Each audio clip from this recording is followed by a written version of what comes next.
नमस्कार, ये आकाशवाणी शिमला है। अब आप राजकुमारी चंदेल से कोविड-19 पर विशेष समाचार सुनिए। केंद्रीय स्वास्थ्य मंत्री डॉक्टर हर्षवर्धन ने कहा है कि कोविड-19 महामारी के फैलाव को रोकने के लिए देश ने मिलकर लड़ाई लड़ी है। लोकसभा में आज कोरोना संक्रमण को रोकने के लिए सरकार के कदमों की जानकारी देते हुए उन्होंने कहा कि भारत इस महामारी को प्रभावी ढंग से नियंत्रित करने में सफल हुआ है।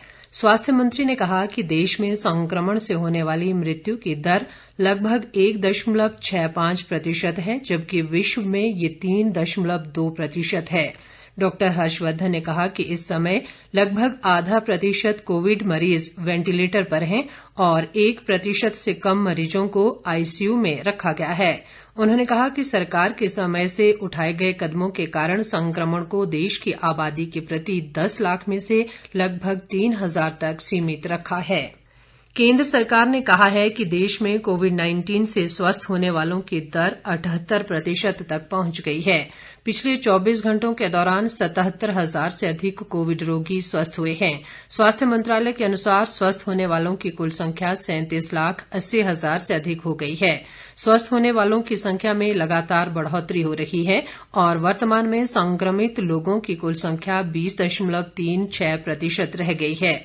मंत्रालय के अनुसार सरकार की टेस्ट, ट्रैक और ट्रीट रणनीति के प्रभावी क्रियान्वयन से मृत्यु दर में कमी आई है और स्वस्थ होने की दर में बढ़ोतरी हुई है। पिछले 24 घंटों में 1,136 संक्रमित लोगों की मृत्यु हुई है और मरने वालों की कुल संख्या 79,722 हो गई है। भारतीय आयुर्विज्ञान अनुसंधान परिषद के अनुसार पिछले 24 घंटों के दौरान 9,78,000 से अधिक परीक्षण किए गए हैं।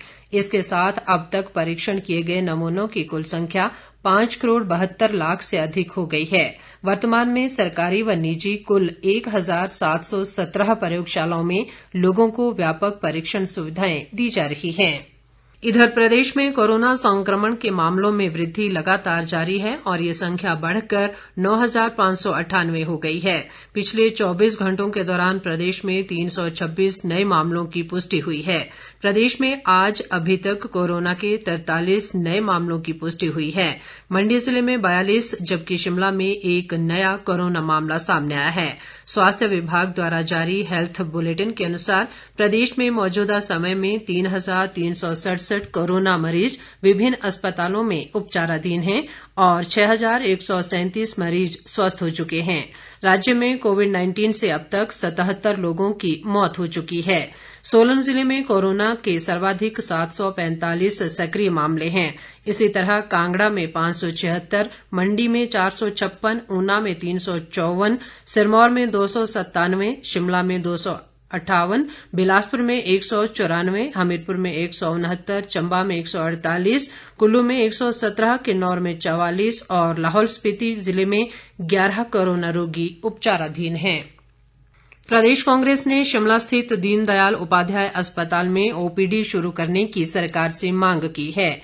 कांग्रेस सचिव हरिकृष्ण हिमराल ने कहा है कि दीनदयाल उपाध्याय अस्पताल को पिछले 5 महीनों से कोविड सेंटर के रूप में चलाया जा रहा है और यहां किसी अन्य बीमारी का इलाज न होने से लोगों को दिक्कतों का सामना करना पड़ रहा है। उन्होंने कहा कि कोविड-19 के लिए अस्पताल का कुछ हिस्सा रिजर्व रखा जाए ताकि लोग ओपीडी में चेकअप के लिए आ सकें।